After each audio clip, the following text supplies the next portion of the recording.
Maybe you feel like nothing makes sense. You feel kind of lost. You feel like the things that you used to like, you don't like anymore.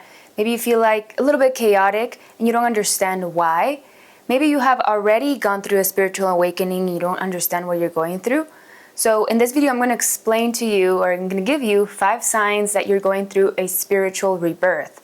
Because spiritual awakening doesn't happen just once. It happens in layers, and as we continue to grow and evolve, we start having more changes around us, we start perceiving things differently, and everything around us start to change. And I'm going to share based on my experience, based on what I've gone through in the past couple of months, and relates to the art collection that I'm doing, which is called Renacimiento. I created that collection because I've gone through many different small rebirths, and recently I've gone through a big one, which I consider maybe another form of spiritual awakening. And it was just a little more deeper. It kind of felt like I was going back to the time when I had my first awakening and I started to question everything and see things differently. So this one was a little more deep, and it got triggered basically from all the deep work that I've been doing through hypnosis, through reprogramming my mind, and that has shifted the way that I perceive things. It has also healed a lot of things from my past. So I don't respond to life in the same way that I used to. For example, I was maybe more connected, or not connected, but maybe I would get triggered by certain words or certain things that people would do that I don't get triggered anymore. And that was something that I had to maybe see and look at so that I could change and shift. I was also going in mental and emotional loops, repeating the same things.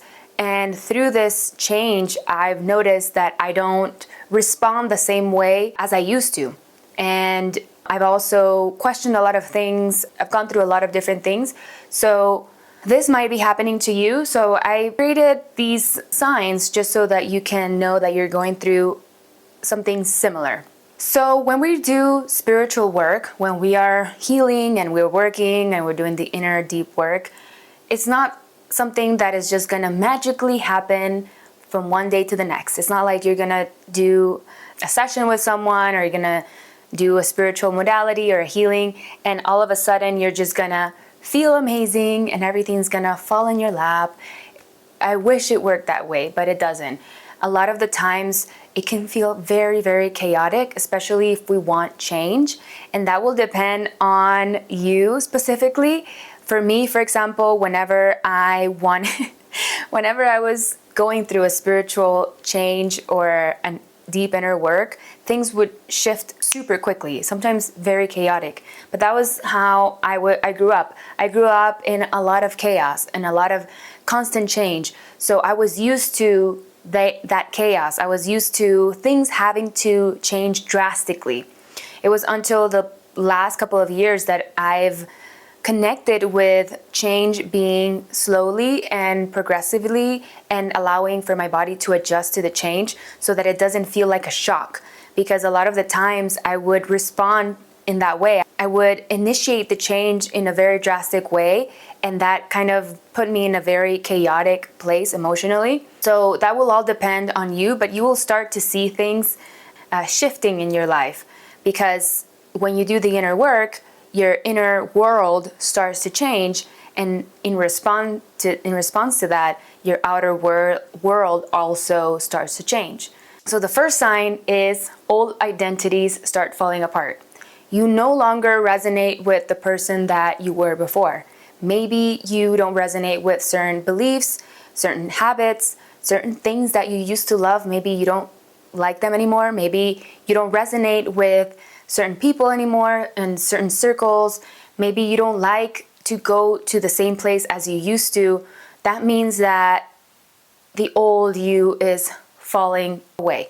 It's leaving, it's dying, and you feel it. You kind of feel very weird.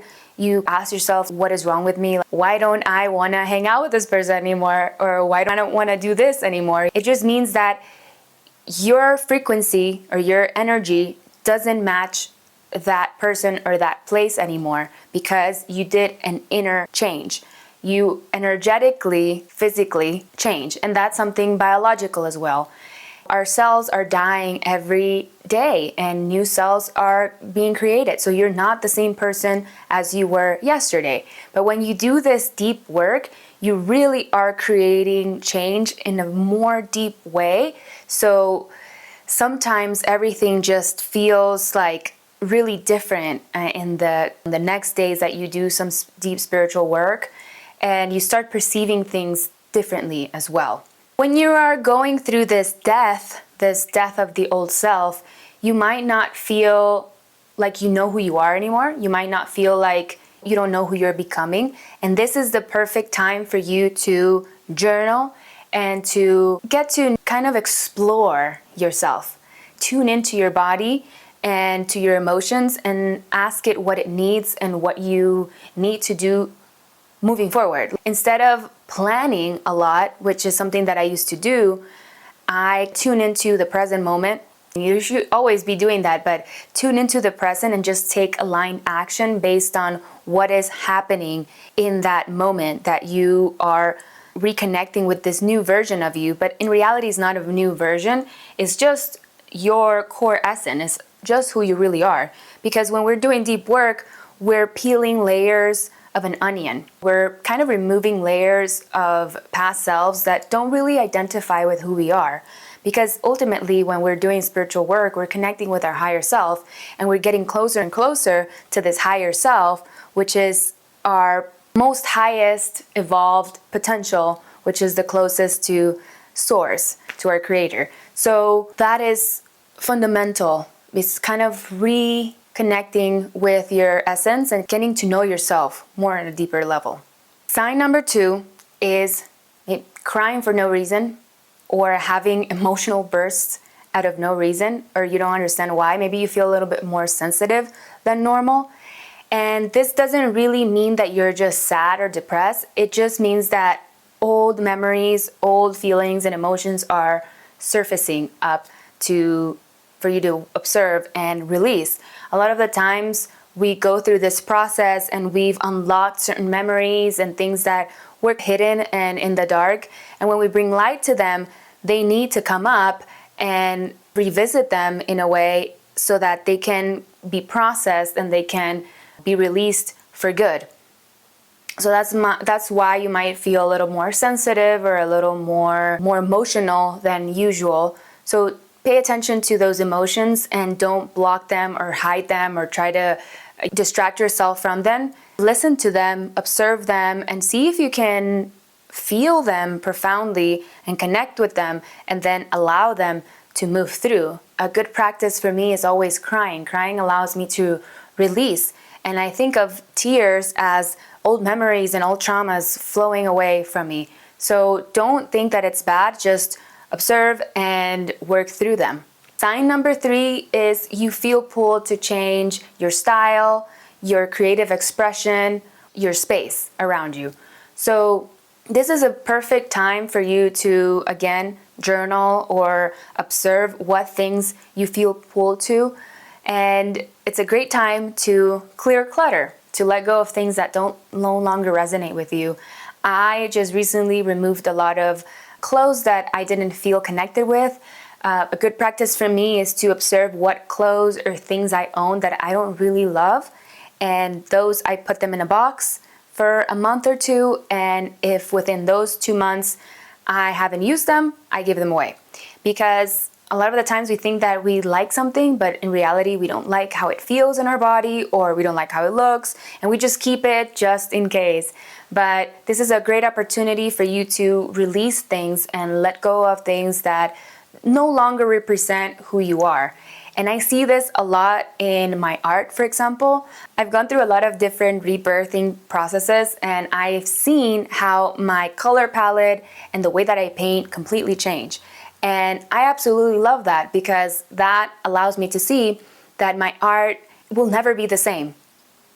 My art is gonna reflect the stage that I was when I painted it. So it creates this symbolic, meaningful treasure of me realizing that those pieces of art were significant in my development, and the way that I painted, the colors that I chose, everything reflected my journey in that time. So it's always amazing to keep maybe one or two of those pieces. If you're an artist, to keep one of those two pieces for you to remember where you were at while you were painting it. I've seen that whenever I'm going through a spiritual rebirth, I've seen that my art shifts, the things that I want to paint shift.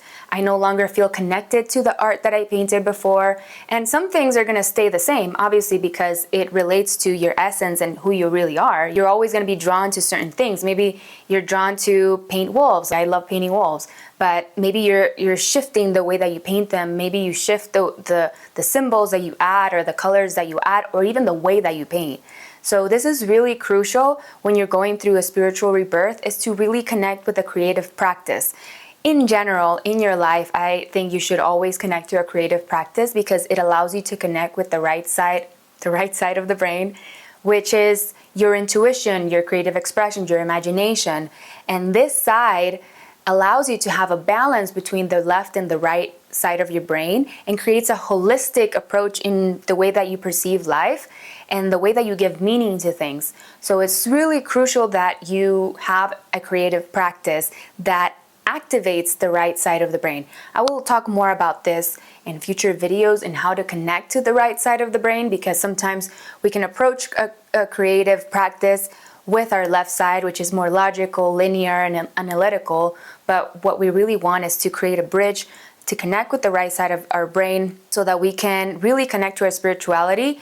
And the right side of the brain allows us to connect with our visualization. It's a great, amazing tool to bridge us and connect us to our subconscious mind, where we can access the operating system of our mind, and we can create deep change through there. So a creative practice is crucial in your spiritual development. So if you haven't done that yet, I would suggest that you start exploring anything that is creative, that connects you with your inner child, with your creative expression, with however that works for you. It can be journaling or writing or painting like I do, or dancing, singing, anything that's creative.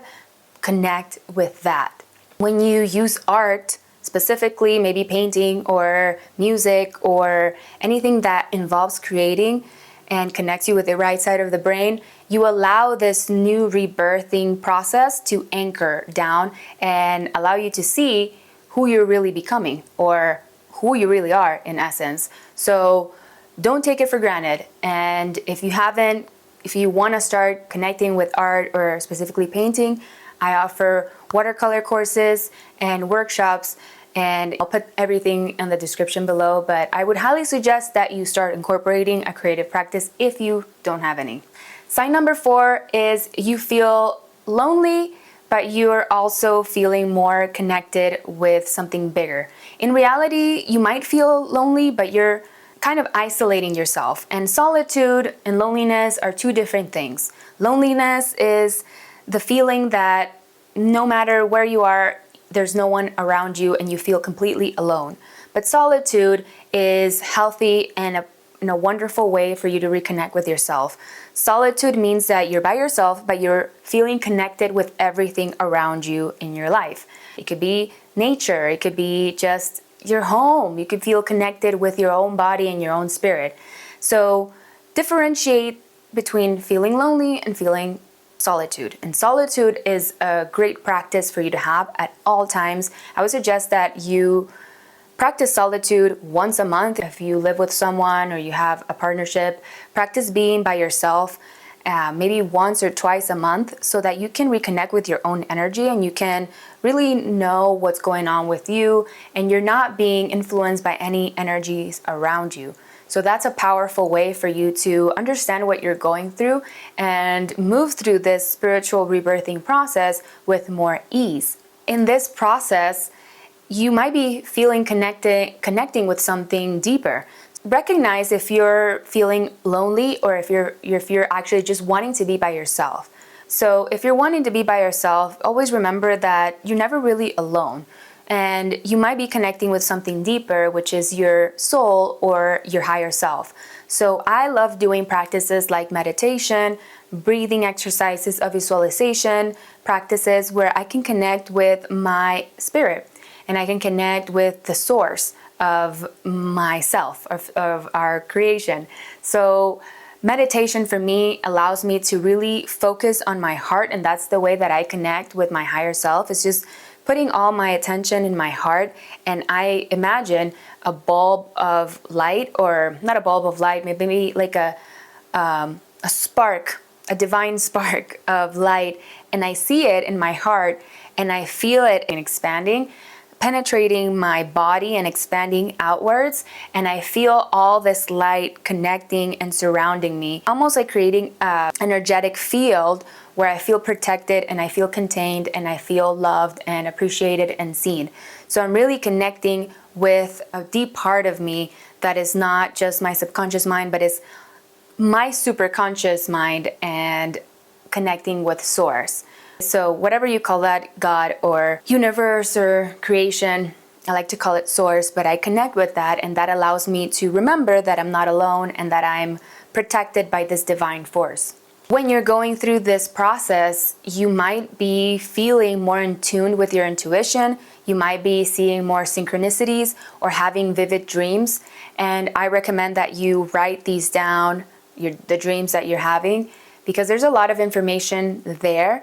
You just have to understand how to decode that information and that language, because your dreams, you are going to have to figure out how to interpret them, because I could have the same dream as you, but it can be both completely different in their meaning.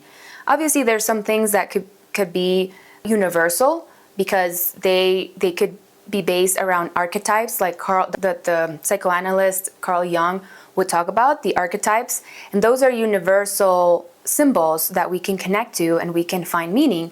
But there's certain things in your dreams that only you can be able to identify, and how you identify that is by observing what you were feeling when you were dreaming that, recurring scenes or patterns or symbols that are present in your life, also images or things that could relate to what you're going through right now. And it's always usually what you're going through in the moment. And dreams can be very, very funny too, but there's always a message within them.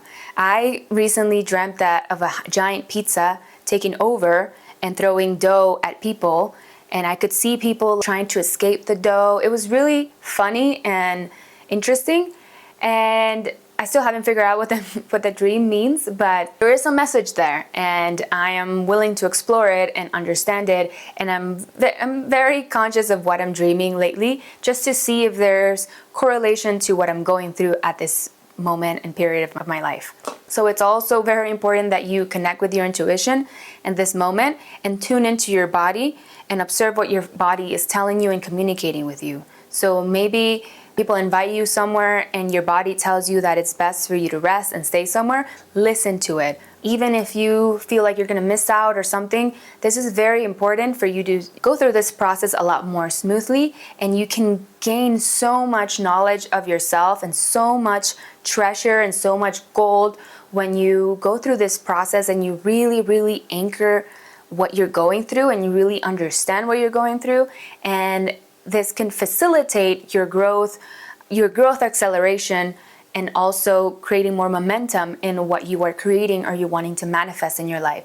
So taking this time to be by yourself and understanding what's going on and visualize this new you that is emerging is going to be crucial for whatever you want to bring forth in your life. So don't miss this opportunity, because it's crucial for your development. Think of it like a butterfly. If you mess with the process of the cocoon changing and all that stuff, maybe the butterfly is not going to form completely. So this is the time for you to be by yourself in your little cocoon and allow the transformation to move and the juices to disintegrate your old self and then create the amazing butterfly that you're going to be. So don't take this process for granted. And sign number 5 is you start questioning everything. I think that you need to question everything regardless if you're going through a spiritual rebirth, but this time you're questioning everything, like anything. Like you're just like, why do I like this? Why did I hang out with this person? Why am I doing this? Why this? Why that? And I recently went through this as well. And everything happened synchronistically because I was calling in a spiritual rebirth because I had been doing a lot of hypnosis sessions on me. A lot of quantum hypnosis sessions because I was getting my certification on quantum hypnosis. I was offering free sessions and I was also getting sessions done on me so that I can understand the process. And because I wanted to move a lot of energy within me as well, there were certain things that I didn't like about the way that I acted and certain patterns that I really wanted to release because I knew what I wanted to manifest in my life. And I knew there were certain things that were preventing me from achieving these things or these goals or manifesting these things. So I went to a couple of practitioners and we did a lot of deep work that I wasn't really aware of. We were able to tap into my unconscious mind and we're able to remove certain things or fears or beliefs that I didn't even know that I had. For example, I saw myself when I was 5 years old and a certain thing that was passed down generationally that was affecting me and was causing me to react in anger all the time. So I was like, okay, I don't want to act that way. I don't want to react that way. So we were able to uncover those things, bring them to the surface and release them. And that created a whole shift in my life. I also had a past life regression when I think it was 2 or 3 century BC, like a long time ago. And I saw myself as a man who was beheaded. There's a link to that video that I talk about it and I'll put it here. But it was the cause of my chronic neck pain. And after that session, my neck pain completely was gone. But that again created a huge internal shift because when you have a trauma, regardless of it happened in this life or in a past life, even if you don't believe in it or not, whatever happened in this life, and that trauma wasn't processed or wasn't understood or wasn't worked through, and it could not only be a trauma, it could be an event or situation that wasn't as traumatic to you, but maybe your body responded to it as fearful or causing you issues. Maybe that thing you didn't think that it was traumatic, but your mind or your body interpreted differently. That is still going to be present in your life, regardless if it happened 20 or 30 years ago, because your subconscious mind, which is 95% of our mind, doesn't live in the past or in the future, it lives in the now. So it kind of creates this electromagnetic field of you vibrating at a certain frequency or a certain way and living that past in your present moment all the time. So it's like you're living in your past all the time and you emanate this energy that you're not aware of. And you attract people and you react in a certain way, you think a certain way based on that situation that you didn't release in the past. So when we do this inner deep work through hypnosis, we are observing the patterns or the things that need to be released, and then we release them, and then that creates a huge shift energetically in your body and your mind and the way that you see things.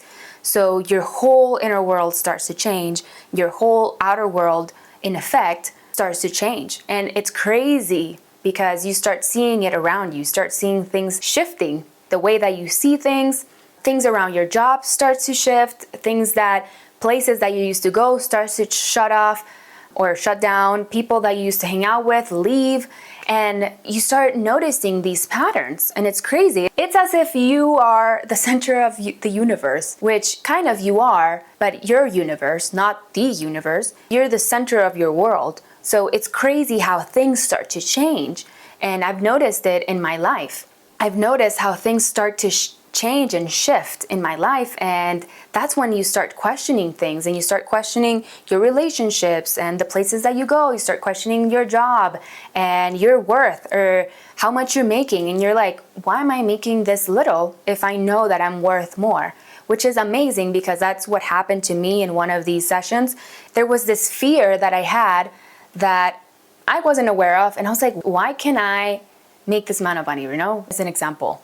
And then we did that shift in the hypnosis session, and then everything started to change, my perception of the world. And then I started to perceive myself differently. And I was like, this is crazy. Why have I been charging this little, or why haven't I seen my worth if I have all of this? But that was a perception that I didn't have before, and I was able to change it. So you start to see all these things shift, and you're like, I don't resonate with this anymore. So you start questioning why this, why that. Even you start questioning your beliefs. After I did those hypnosis sessions, I started reading certain books, and close friends or relatives or colleagues started sending me information, and which were synchronistically related to what I was going through. And I started then buying different books, and different books were connecting to the themes that I was listening to. So my whole perception or the beliefs that I had around spirituality or certain things started to change again. So you will start to see that as well. You start to question everything.